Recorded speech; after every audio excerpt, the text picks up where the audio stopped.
In the quiet, elite corridors of Westmont Preparatory Academy, a dark legend has taken root, one that claims the lives of students and faculty alike.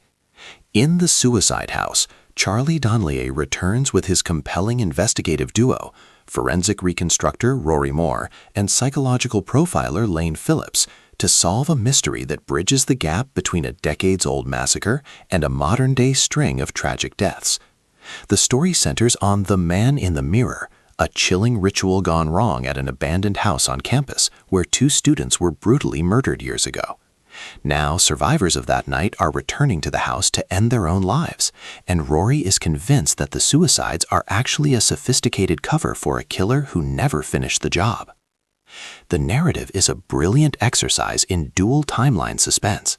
We follow the events of the original 1919 Man in the Mirror murders and the present-day investigation into the suicide cluster that has baffled local authorities. Donlea explores the concept of the psychological autopsy, the process of reconstructing the deceased's mental state to determine if their death was truly self-inflicted or a staged crime. Rory, with her unique ability to see the patterns in the mundane and her obsessive attention to detail, realizes that the geometry of the crime scenes doesn't match the official narrative.